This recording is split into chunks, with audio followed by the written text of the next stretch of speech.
Bonjour tout le monde, les taureaux, les ascendants taureaux et tous les autres. Je vous remercie de suivre, de continuer à suivre, de vous abonner et de nous contacter. C'est toujours un immense plaisir. Je persiste à faire les vidéos en extérieur, voilà, parce que ça fait plaisir. Et voilà le message pour 2020. Vos 5 cartes qui sont habituellement mensuelles, là, vont concerner l'année. Et c'est très intéressant aussi. Alors, quelle est l'harmonique blanche pour 2020, les taureaux? La terre-mère blanche. Alors là, ça c'est une carte qui vous ressemble, hein, on peut dire. La terre-mère, c'est la première carte pour 2020 pour les taureaux. Elle vous interroge sur votre manière de vivre le présent, le plan terrestre. Comment vous vous ancrez, entre guillemets, ce fameux ancrage dont on nous parle, hein. On nous rabat les oreilles de l'ancrage, mais c'est quoi?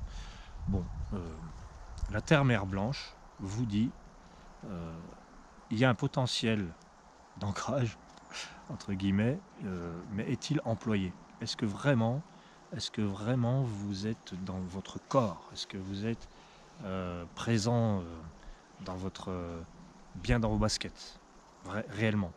C'est une question. Les harmoniques posent des questions. J'ai tendance à le dire souvent, mais c'est très important. Vous allez regarder cette vidéo en attendant peut-être des réponses, mais vous allez surtout avoir des questions. Donc, première question, est-ce que vous êtes vraiment bien instaallé dans votre vie, dans votre corps? Terre-mère blanche, c'est ça. C'est le potentiel, hein. Ça ne veut pas dire que vous ne l'êtes pas. Ça voudrait plutôt dire que vous êtes en passe de l'être. Et ça, c'est intéressant. Le potentiel, l'élément blanc, c'est ce qui est au début, c'est ce qui démarre. En gros, je suis en train de vous dire, vous commencez vraiment à vous sentir vivant, à vous sentir vivre. En tout cas, ça pourrait être intéressant d'aller par là. La terre-mère, c'est aussi la stabilité, la structure. C'est le nombre 4, le chiffre 4, pardon. Stabilité, structure, sécurité, construction. On est dans quelque chose qui parle beaucoup au signe du taureau, en tout cas. En tout cas, à l'archétype du signe. Voilà, donc quelle est votre manière de vous ancrer? Quel est votre rapport à votre corps? C'est l'alimentation, c'est le rythme, c'est le rapport à l'argent. Oui, c'est vrai ça. Quel est votre rapport à l'argent? Terre-mère blanche. On va voir avec les autres cartes, parce que je pense que c'est tellement générique, la terre-mère blanche, que les autres vont aller creuser un petit peu toutes ces questions. Alors, votre carte de feu, la deuxième, c'est l'aura. Je vous ai déjà parlé de l'aura dans d'autres vidéos. C'est la présence, le rayonnement. Et là, vous l'avez en feu. Donc là, l'action, c'est de rayonner. Comment on rayonne? C'est en montrant votre présence par des signes, par des petites choses comme ça qui sont peut-être anodines ou qui paraissent anodines, mais vous montrez quand même que vous êtes là. Et c'est pas forcément... voilà, l'aura de feu vous dit pas d'en faire des caisses. Elle vous dit juste... si vous... Elle vous dit qu'en fait, vous allez avoir beaucoup, en 2020, d'actions tournées vers le collectif, en fait. Vous allez vous tourner vers les autres. C'est ça l'aura de feu. Et même ça peut vous donner une sorte de notoriété, une sorte de charisme, une sorte de ah voilà, c'est un tel qui vient, bon, on est tranquille. C'est vraiment ça, c'est l'image qu'on donne aux autres aussi. C'est pas seulement le regard que les autres posent sur nous.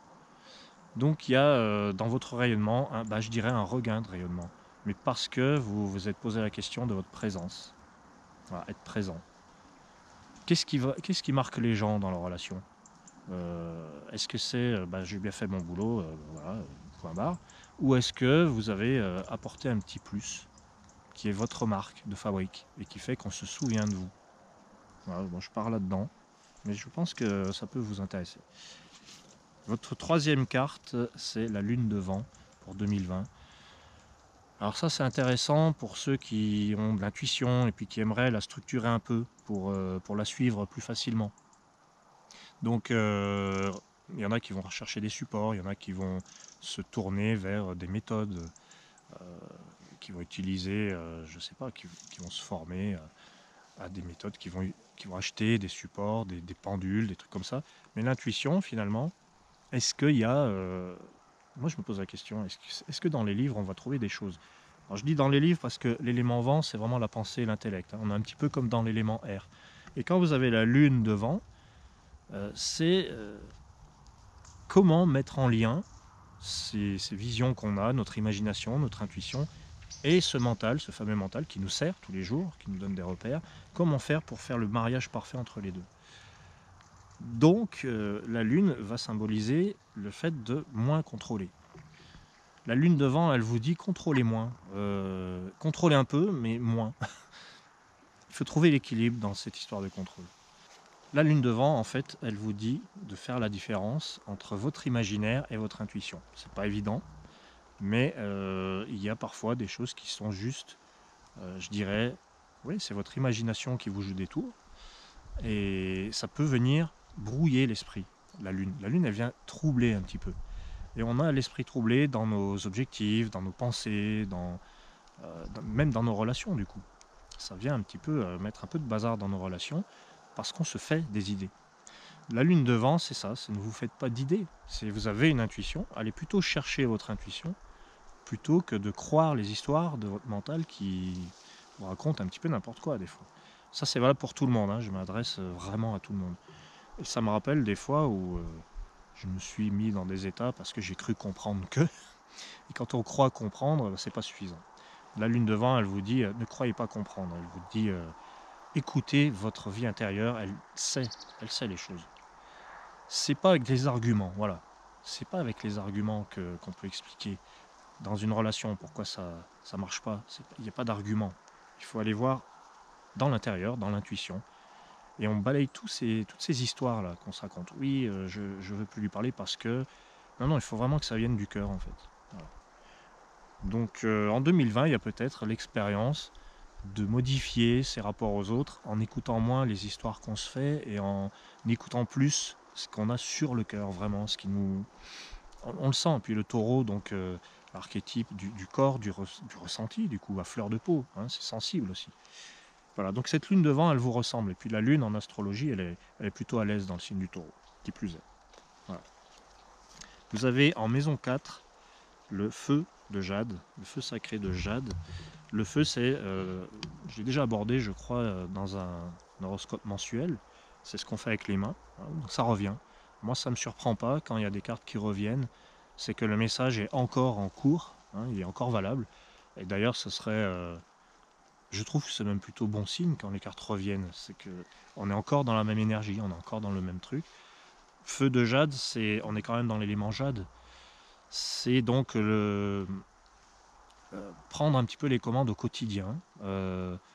Parce que le jade, le 4, c'est le quotidien, c'est le plan terrestre. C'est ce qui correspond à la terre-mère du début. Et vous avez le feu dedans.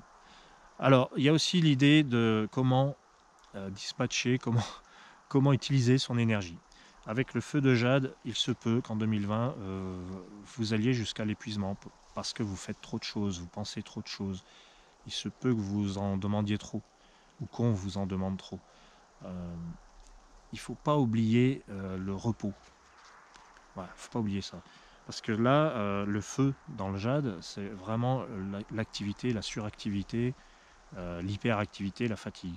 Avec le feu de jade, on vous dit, vous contrôlerez mieux les choses et vous créerez mieux si vous prenez un rythme différent. Et en plus, alors très important aussi, moi j'en ai fait l'expérience le mois dernier, je ne suis pas taureau mais je l'ai quand même fait l'expérience. L'énergie est vraiment, elle fonctionne pas comme on le croit. Elle va pas venir de choses qu'on va ingurgiter. Au contraire, je pense que le corps, il faut pas l'épuiser. On épuise le corps avec des choses qui nous paraissent anodines. Mais il faudrait balayer toutes ces petites choses anodines, entre guillemets, qui en fait nous épuisent, pour se rendre compte de l'immense énergie qu'on a, tous, dans notre corps humain. Il y a une énergie gigantesque. Donc avec le feu de jade, vous allez prendre conscience de cette énergie et l'utiliser. Moi par exemple, j'aimerais que les journées soient plus longues pour pouvoir faire plus de choses. Et je me disais avant, mais j'aurais jamais l'énergie, comment je pourrais faire? Il faut que je dorme tant. Par exemple, l'idée, il faut que je dorme 8 heures. Eh bien, peut-être pas. Peut-être qu'en aménageant des heures, plus de temps pour soi, c'est plus reposant. Et des fois, on fait des choses qui nous alimentent et qui nous reposent. C'est pas des actions qui nous fatiguent. Voilà. C'est quelque chose que j'aimerais développer, tout ça, tout ce que je vous raconte sur le feu de jade. Mais je me suis déjà fait la réflexion qu'il faudrait un livre par, euh, un livre par signe, par harmonique, et ce serait un peu long. Mais c'est possible. Alors votre cinquième carte, hein, pour les taureaux, c'est l'ambre, la vie intérieure, et nous avons le masque d'ambre. Donc l'ambre parle de l'affectif, les sentiments, la vie intérieure. Quand on a le masque, c'est le fait de trouver sa place, son rôle. La place et le rôle. Le masque, c'est ça. C'est comment on se positionne dans la vie amoureuse face à l'autre. Incarner quelque chose. Donc vous avez peut-être la possibilité en 2020 d'incarner votre idéal de cœur. Vous avez, voilà, le masque, c'est pas pour se cacher, c'est pas pour se dissimuler, c'est pour, on le met comme une peau. C'est votre peau que vous mettez en fait. Et au niveau, sur le plan de l'affectif, vous incarnez ce que vous aimeriez être. Voilà. Vous incarnez ce que vous avez toujours voulu être. Ce sera encore plus juste de dire ça. Quelle est la question? Eh ben, elle est là la question. C'est est-ce que vous incarnez ce que vous avez toujours voulu être? Ça peut être intéressant. Est-ce que vous êtes la meilleure version de ce que vous auriez aimé? Et si c'est pas le cas, eh ben, si c'est pas le cas, le masque d'ambre, il vous apporte au moins la possibilité de modifier ça. Parce qu'un masque, on peut changer de masque. C'est l'adaptabilité, c'est le sens de cette harmonique. C'est vraiment pas la manipulation, la politique, c'est pas ça. Ça pourrait, en très mal vécu, le masque d'ambre pourrait vouloir dire ça. Mais le but, c'est de vous donner le message fécond, le message positif. Donc là, c'est posez-vous la question, est-ce que j'incarne vraiment ce que je voudrais être dans ma vie personnelle, hein, et qu'est-ce que je pourrais faire pour que ça corresponde mieux au trait de mon visage. Voilà. Bah, écoutez, je vous remercie de m'avoir suivi. J'ai beaucoup aimé vous parler de vos 5 cartes, du masque d'ambre, du feu de jade. Il y a vraiment beaucoup de choses à faire avec toutes ces cartes. Il y a beaucoup d'interprétations à creuser. Mais sur le plan personnel, je pense que chacun de vous, les taureaux, les ascendants taureaux, et puis tous les autres, moi j'ai Mars en taureau, tout ce que j'ai dit là du début à la fin me concerne grandement. Et en tout cas, c'est le signe du taureau, avec Uranus en ce moment qui le visite depuis quelque temps, est en train de nous montrer la voie du renouveau, d'une nouvelle façon de gérer son temps, son énergie, son alimentation. Et pour ça, le taureau, il est très important. Et vous, vous êtes taureau ou ascendant taureau, et vous êtes vecteur de ça. À mon avis, vous êtes capable de dire aux autres comment faire tout ce que je viens de vous expliquer là. À mon avis, c'est fort grand possible. Voilà, je vous embrasse et puis je vous dis à très bientôt.